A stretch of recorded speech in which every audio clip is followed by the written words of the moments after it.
Tres. Y es como siempre un placer el estar con ustedes en este horizonte de noticias. Yo ya me veo en viernes, espero que todos se vean igual. Y en este viernes les saludo como siempre con mucho entusiasmo y con mucho cariño. Quiero decirles en principio que hay un primer logro concreto, creo muy trascendente, en el gobierno del presidente Joe Biden, que a 37 días de haber tomado el poder, luego de haber jurado el 20 de enero allá frente al Capitolio como el 46º presidente en la historia de los Estados Unidos, lleva en 37 días 50 millones de vacunados, muchos de estos ya en su segunda fase, en su segunda vacuna. Y este es un logro porque al principio se había pensado, y decía el propio Biden, mucha gente me dijo que era demasiado ambicioso el pretender el vacunar a 1 millón de personas diarias. Y resulta que está dando un resultado mucho mejor. El promedio de vacunación es de 1.7 millones de vacunas todos los días, y lo que está pretendiéndose es que para la próxima semana, así tan pronto como la próxima semana, haya 12 millones de personas más que reciban un tipo de vacuna de las que se están dando en los Estados Unidos, principalmente de Moderna y de Pfizer. Esto es un triunfo porque el presidente Biden ha echado mano del sector privado para, entre el sector público y el sector privado, dar un camino hacia la vacunación para todos los norteamericanos.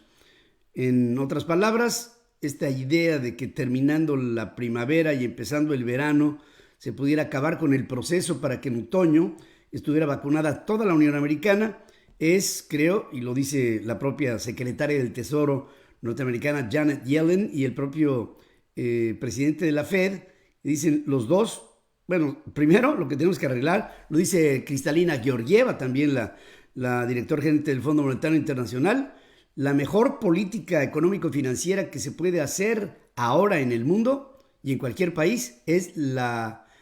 campaña de vacunación, ya que si se sale de ahí, el país podrá entrar en un proceso de producción normal, una recuperación de muchos de los empleos perdidos, un regreso a la actividad en todos los órdenes, empezando por el más importante, que es el de las escuelas, que ya con una asistencia, o sea, con una situación presencial, le daría al sistema escolar un nuevo ímpetu para el cual hay una inversión programada de más de 100 mil millones de dólares para apoyar a los centros educativos en toda la Unión Americana. En ello hay en otros países una problemática diferente. Cada país tiene su historia. Israel está extraordinaria. En México la campaña de vacunación hasta este momento lo que puedo reportar es que es un verdadero fracaso y el gobierno del presidente López Obrador sigue obstinado en la idea de que solamente sea el gobierno y nadie más el que dé la vacuna. Hace un par de días incluso dijo el presidente López Obrador que no se confunda nadie. La vacuna solamente la provee el gobierno y en ello creo que el presidente AMLO cada vez se ve más maduro. Y no hablo de madurez, sino de Nicolás Maduro, porque cree y siente y hace sentir que el gobierno es el proveedor de la salud, del bienestar y claro, como contraprestación, lo que está reclamando es el voto en este año, que es un año de elecciones intermedias, de la renovación del Congreso, de muchos gobiernos estatales, de alcaldías infinitas, y con ello el proceso político electoral de mayor número de posiciones de representación popular en la historia de las elecciones en México. Y esto, pues el presidente López Obrador quiere cobrarlo de una o de otra manera. En lo que está por ahí la situación, el Departamento de Estado norteamericano, el día de ayer, después de que 2 días antes el gobierno de Canadá, a través del secretario Wilkinson, que es el secretario del Medio Ambiente, le pidiera a México que hubiera una observancia y un respeto a los acuerdos del Tratado Comercial entre los tres países, el TEMEC,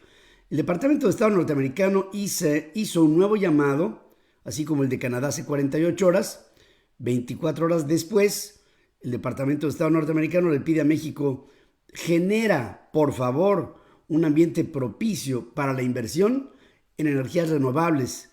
en energías limpias, en capitales extranjeros que llegan a México y que llegaron por acuerdos internacionales pactados y que hoy no están siendo respetados.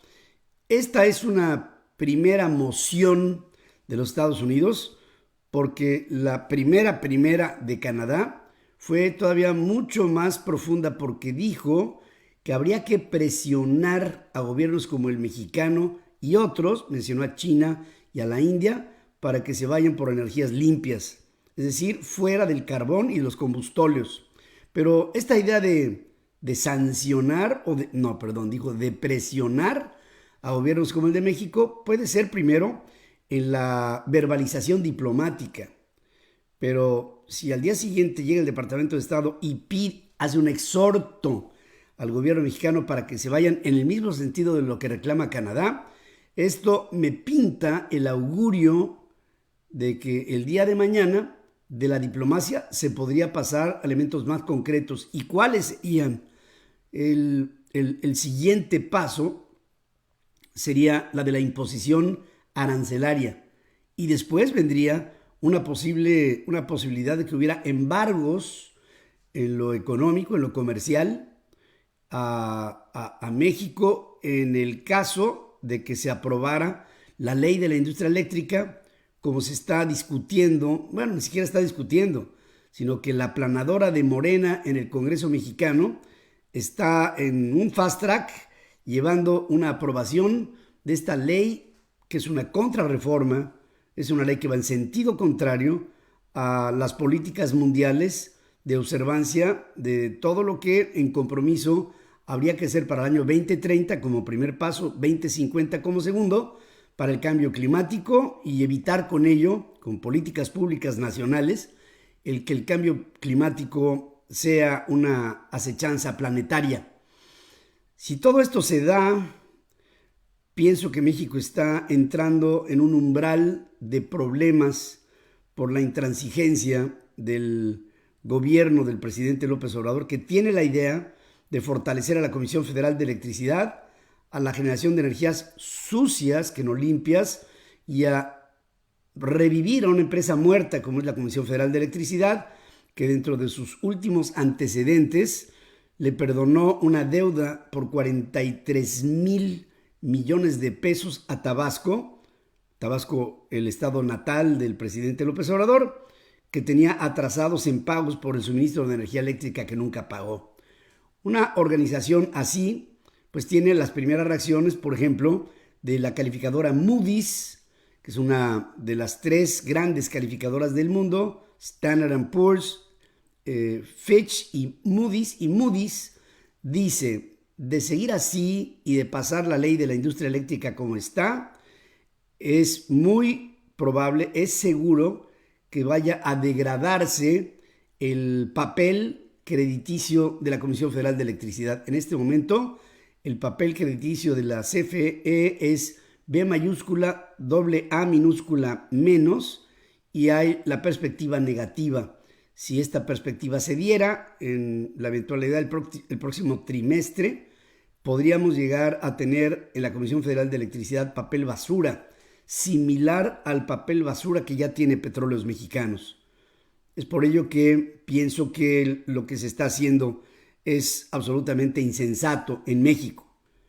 Y si a esto le sumamos que dice el procurador fiscal de la Federación, que se preparen las empresas mexicanas porque para el mes de abril no habrá outsourcing, y entrarán entonces las empresas mexicanas en un tobogán en la que tendrán que reestructurar sus nóminas en un momento en el que empresas extranjeras habían basado la factibilidad de poderse instalar en México bajo la flexibilidad que les permitía a través de empresas de outsourcing llevar sus nóminas. Si esto se echa para abajo, podrían salir entre abril y mayo unos 5 millones de personas de sus diferentes empleos funcionando a través de esta mecánica del outsourcing. Y en medio de ello hay una persecución que es fabricada para pegarle a esta forma de organización empresarial con las principales organizaciones que de outsourcing han tenido un desempeño en nuestro país, en México. Viene con esto también una reestructura, creo, en la óptica con la que el sistema del Servicio de Administración Tributaria está viendo a los contribuyentes. Me parece que esto endurecerá las políticas de contribución porque cada vez vemos menos empresas fuertes en México. No hay, insisto, un plan de apoyos fiscales o gubernamentales en lo general hacia las empresas cuando han tenido durante más de un año tener que sostener tesorerías, pago de nóminas, sostener a los empleados y a la planta productiva o de servicios en momentos en donde muchas organizaciones, háblese de, por ejemplo, centros de exhibición cinematográfica o centros de recreación turística, han tenido que seguir con un mantenimiento de nóminas sin tener una actividad, ya no digamos plena, sino siquiera a veces relativa, que han traído como resultado la muerte cotidiana de 5 a 10 mil empresas, dependiendo del día, todos los días. Esto es una verdadera masacre, lo que se está viviendo en nuestro país, que se está deteriorando de manera muy rápida. Hay la expectativa, en principio, de que pudiera haber un crecimiento para nuestro país entre 2,5% y 3%, que restado al 9% de recesión, acabaría México terminando en una recesión del 6, del 5.5% en este 2021. Pero si las cosas se dan con esta ley de la industria eléctrica promovida y la erradicación del outsourcing, pienso que podríamos llegar a los mismos números recesivos que tuvimos en el 2020, que fueron casi de 2 dígitos. Si esto se diera, prácticamente la economía mexicana estaría herida de muerte. Y si aparte viene de Canadá y de Estados Unidos represalias para México en función de que apuesta México en sentido contrario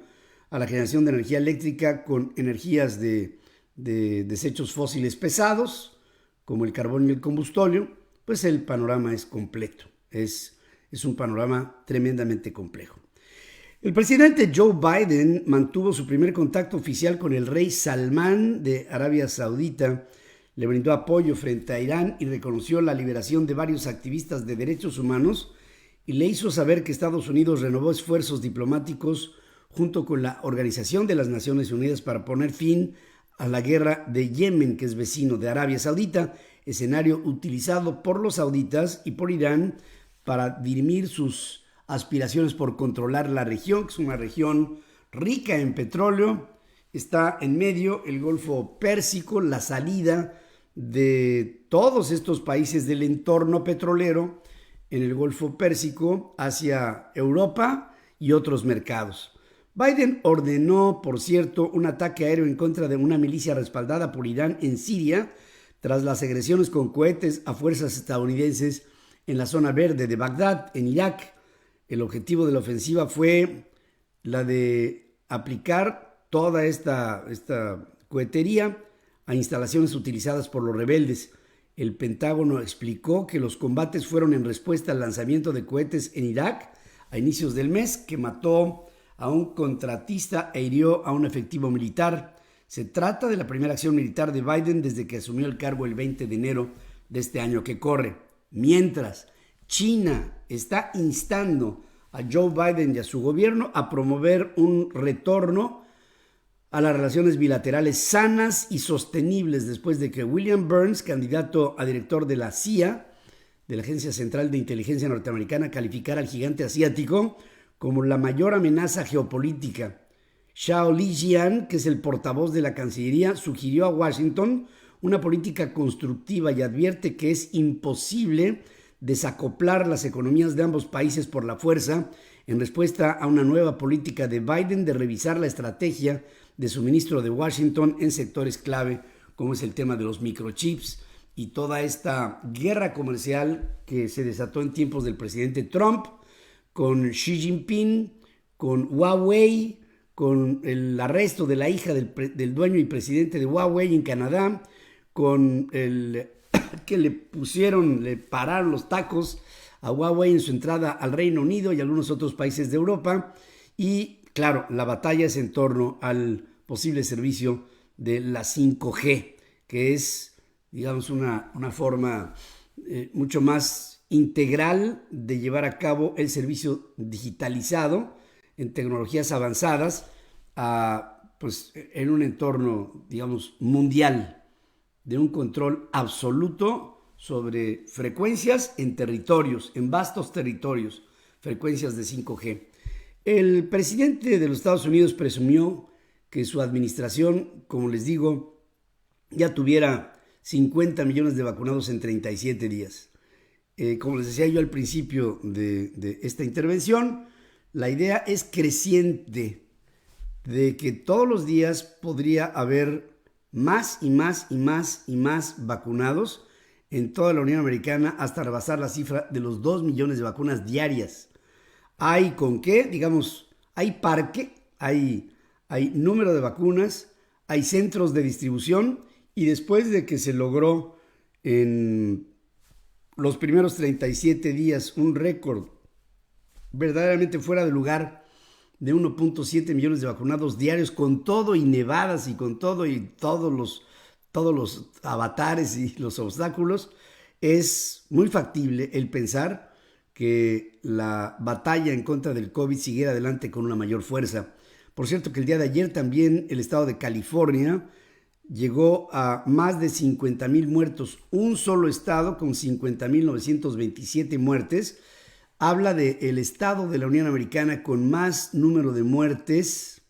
con mayor número de muertes en cualquier otro de la Unión Americana. 2 estudios revelaron que una variante de COVID, la B.1.526, se propaga rápidamente en la ciudad de Nueva York. Se alerta que esta mutación podría debilitar la efectividad de las vacunas. Las investigaciones de Caltech y de la Universidad de Columbia no se han sometido a revisión por pares ni publicado en ningún tipo de revistas científicas. Ahora, el hecho es que ahí está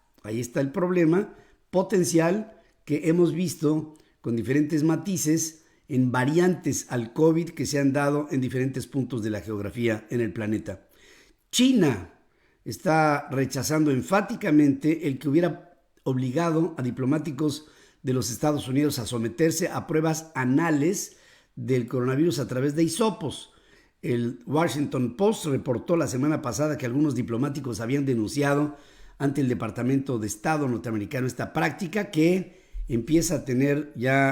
está subiendo de tono, y esto podría llevar a una nota diplomática. Veremos. Mientras, Janet Yellen, la secretaria del Tesoro norteamericano, llamó a los países desde el G20 a no escatimar esfuerzos para estimular desde el punto de vista económico y logístico a la idea del COVAX, que es este proyecto de la Organización Mundial de la Salud para vacunar a la humanidad. Fíjate nomás lo que suena esto, ¿no? Destaca que los esfuerzos cooperativos darán más resultados que la suma de respuestas individuales por cada uno de los países de manera unilateral. Habría que juntar en una sola bolsa, el esfuerzo en lo general para tener también resultados. Así como pandémica es la infección por COVID, pandémica también tendría que ser la respuesta con vacunas. Tras año y medio de una batalla legal, Cyrus Vance Jr., fiscal de Nueva York, obtuvo finalmente copias de las declaraciones de impuestos de Donald Trump para el año y de sus empresas, ¿no?, de Trump Enterprises, para el año fiscal 2019. Y el expresidente todavía apeló a un recurso para evitar el tener que enfrentar entregar sus hojas fiscales, pero ya nada, a través de una determinación de la Suprema Corte de los Estados Unidos, hizo posible que Trump se quedara en la secrecía, y con ello podría venir un juicio para Donald Trump en desacato fiscal y las consecuencias en un castigo. Grupos rebeldes desean volar el Capitolio cuando Joe Biden pronuncie un discurso ante legisladores, según acusa Yogananda Pittman, jefe en funciones de la policía del recinto en el marco de las investigaciones sobre el asalto al Congreso el 6 de enero. Consideró prudente que se mantengan medidas de seguridad. Hay cercos alrededor del Capitolio, como también los hubo, recuerdan ustedes, desde aquel amago a la Casa Blanca en el 9/11, cuando se cercó la Casa Blanca y, bueno, discretamente se ha venido reduciendo el cerco. Ahora el cerco es en torno al Capitolio y hasta este momento se puede sentir, nada más llegas en los entornos del Capitolio y te das cuenta de que hay tensión, por decir lo menos. Pittman hace hincapié en que extremistas que irrumpieron al Capitolio no solamente estaban interesados en atacar a legisladores y agentes que velaban por la seguridad, sino que no, la idea era volar a alguna parte importante del Capitolio como una forma, un testimonio del ataque del que, bueno, lo que se ha ventilado desde el segundo impeachment fuera incitado, convocado, inspirado por el presidente en funciones de los Estados Unidos, Donald Trump. El denominado COVID largo, que afecta misteriosamente a un número importante de enfermos, debe de ser una prioridad clara para las autoridades sanitarias del mundo, dice Hans Kluge, el director para Europa de la Organización Mundial de la Salud. Es claramente que tenemos que lamentar que todavía haya incredulidad sobre los síntomas de larga duración, porque lo que Kluge está argumentando es que después del COVID vienen afectaciones en la psicología de las personas, vienen afectaciones en el corazón de las personas y en el sistema orgánico en lo general. Y se están con ello haciendo estudios de los efectos postpandémicos luego de que eres infectado con COVID. Hay consecuencias que han sido reportadas consistentemente, sistemáticamente por personas que han sido infectadas por el virus. Hasta aquí la información que les podemos sintetizar en este horizonte de noticias hoy, en este viernes, de cara a una visita del presidente Biden a Houston, que obviamente trae muchas reflexiones por el apoyo a un esquema de emergencia que, por cierto, es a nivel nacional en los Estados Unidos. Gracias por su presencia en este horizonte de información. Muchas gracias. Y sobre todo, les pedimos que se queden con nosotros en la primera emisión Central FM Equilibrio, transmitiendo en unos minutos más a través de centralfmonline.com, nuestras aplicaciones en iOS y en Android, diferentes plataformas y en 36 estaciones de radio en los Estados Unidos, en 105 ciudades, radio y televisión en México y en televisoras en Guatemala, El Salvador, en Honduras, en Costa Rica y en Colombia. Por su atención, aquí les espero en este viernes.